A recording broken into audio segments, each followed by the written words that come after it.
Fala galera, mais uma aula aqui de Economia Industrial e hoje vamos falar do capítulo 14, Organização das Grandes Corporações. Então o capítulo inicia dando uma contextualização dos avanços da teoria econômica e falando que ali a partir de 1970 houveram algumas mudanças em relação à distinção entre as características internas das empresas e as formas de organização. Outro ponto relevante colocado ali é que as instituições importariam, né? Ou seja, essa parte de instituição seria ali uma terceira parte reguladora que pode ser tanto governamental como privada ou alguma outra coisa nesse meio campo aí e que possibilitaria uma melhor resolução dos conflitos resultantes de contratos firmados não honrados. E a empresa agora ela é vista como uma entidade individual.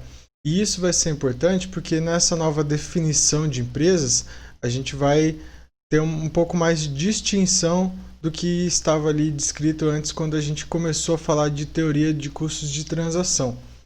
Porque aqui no caso, quando a gente falava que aquilo que não deveria ser terceirizado seria incorporado pela empresa dentro da sua hierarquia, a gente não afirmava até então que isso iria gerar também custos de transação e que mesmo a empresa buscando uma solução hierárquica, ou seja, incorporando algum tipo de serviço ou parte da produção dentro da sua estrutura, ela também incorreria em custos.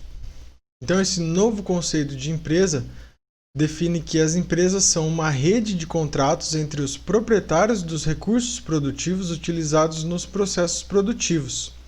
E aqui cabe um destaque que a informação não é um bem livre. Então, isso aí já é uma construção que vem desde as primeiras críticas ali aos modelos neoliberais, né, que vocês devem lembrar que um dos preceitos para que a condição de livre mercado, né, ou de competição perfeita aconteça, é que a informação é livre e transparente e o capital ele pode se mover de um empreendimento para outro sem custos. E na realidade a gente sabe que isso não é verdade e que realmente a informação ela é um bem muito valioso. Inclusive, hoje as informações, os dados, eles valem mais do que petróleo, que minérios, né? Estamos aí na sociedade da informação. E dado que a informação não é um bem livre, isso implica que existe a possibilidade do risco moral, que é o que? A conduta oportunista pela qual uma das partes do contrato muda sua conduta mesmo após ter pactuado, né, e se aproveitando do fato de só ele ter acesso a alguma das informações para obter ganhos em detrimento a um ou demais agentes aos quais a relação foi reestabelecida. Outro conceito importante definido aqui é o direito de propriedade, que nada mais é do que regras socialmente definidas quanto aos usos que os agentes podem dar aos recursos econômicos.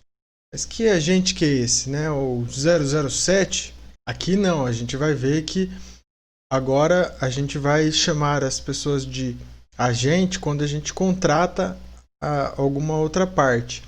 E quem contrata vai ser chamado de principal. E aí a gente vai falar das relações entre agentes e principal. E para explicar ali a organização da empresa, ao mesmo tempo a gente também está explicando o equilíbrio particular observado em um nexo de contratos, ou seja, a solução ótima para o problema de coordenar as interações entre os agentes dentro da mesma empresa. Então, quando a gente fala que chegamos a um equilíbrio, quer dizer que todos os contratos ali, de certa maneira, estão funcionando para que a empresa possa produzir os seus bens e serviços. Então, as empresas aqui vão ser definidas como um nexo de contratos e a gente tem o abandono daquela noção de dentro e fora da fronteira da empresa. Ou seja, aquele negócio de hierarquizar seria o dentro e o fora seria buscar uma solução terceirizada, ou seja, uma solução a mercado. porque o trabalhador ele também estabelece relações de contrato com o próprio empregador. Então, da maneira que a gente falava que os contratos com terceiras partes ali, no caso, os terceirizados, vamos dizer assim, eles geravam custos e a empresa, para diminuir esses custos, buscava internalizar as suas relações.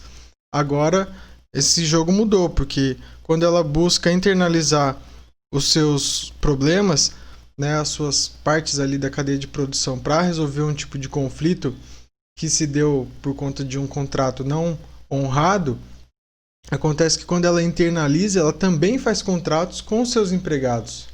E isso também tem os seus riscos e os seus próprios custos de transação.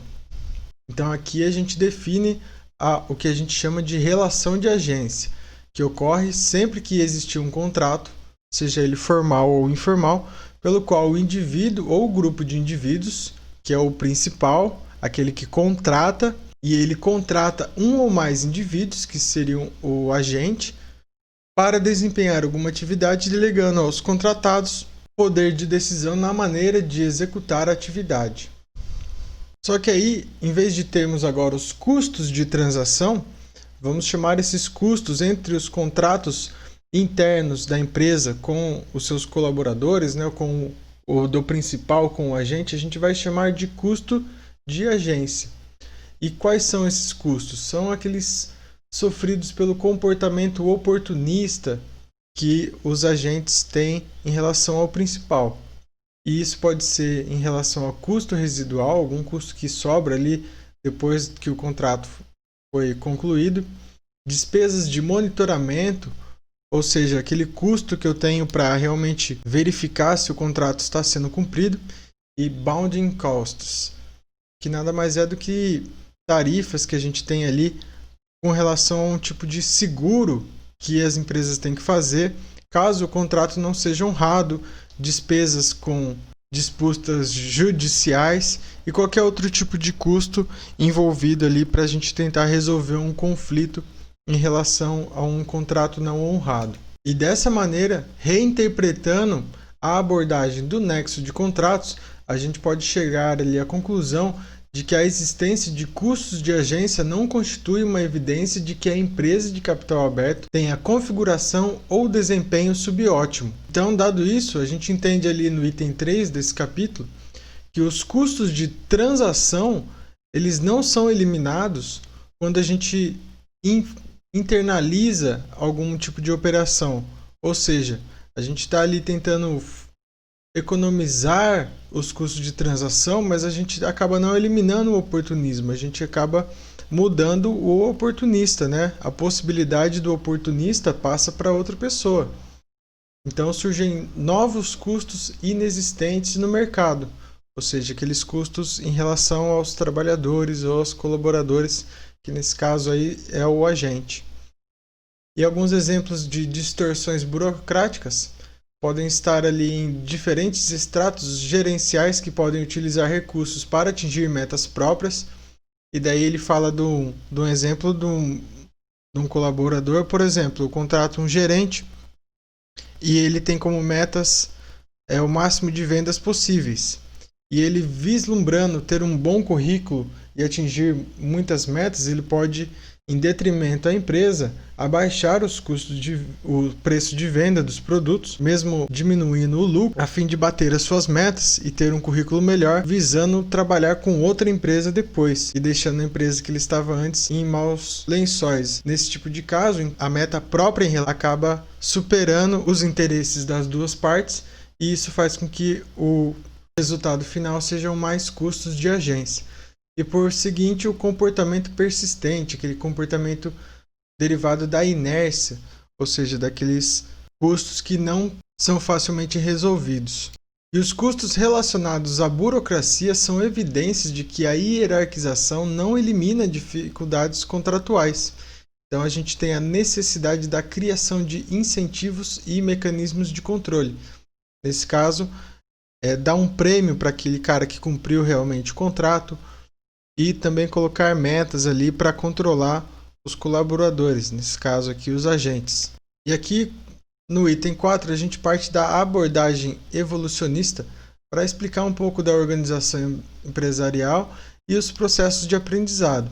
Essa abordagem evolucionista, ela deriva dos estudos dos chamados neo-schumpeterianos. Alguns que eu posso destacar nesse ramo aí é o Giovanni Dossi, que já foi citado algumas aulas atrás, e também o Nelson e o Winter, que são dois caras que fizeram um trabalho juntos que é muito bom. E esses caras aí, eles veem a empresa como uma acumulação de conhecimentos produtivos e como uma entidade capaz de ampliar esses conhecimentos e produzir inovações. E a abordagem evolucionista é aquela que vê o ambiente de negócios como a selva, o ambiente natural, e as empresas elas vão passando por adaptações até que aquelas que são as menos adaptáveis, elas padecem, elas são extintas, e aquelas que se adaptam melhor às novas condições, elas são mais perenes, igual a teoria do Darwin, só que aplicado para o mundo dos negócios. E nesse caso aqui, a gente tem uma certa semelhança com a teoria dos custos de transação. No caso, as empresas são como arranjos institucionais qualitativamente diferentes daqueles dos mercados e também por a gente utilizar uma abordagem comparativa. A organização da empresa está relacionada a processos de aprendizado, sendo que a inovação tecnológica é o resultado ou o ponto de convergência desses processos de aprendizado, que se caracterizam pela incerteza, pela presença de conhecimentos tácitos e pela abrangência das capacitações necessárias para gerar novos produtos e processos. A eficácia ou desenvolvimento das inovações está nas relações sociais entre os agentes e os responsáveis por gerá-las. Isso é, a inovação depende da conduta interativa entre vários atores, e o desafio seria adequar a sua estrutura interna aos requerimentos interativos de aprendizado, os quais tendem a se alterar ao longo do tempo. Além disso, a gente pode ter mudanças em relação a quais áreas funcionais devem agir mais intensamente. É isso aí, galera. Espero que tenham gostado da aula aí. Se tiverem dúvidas, podem entrar em contato. Muito obrigado, até a próxima.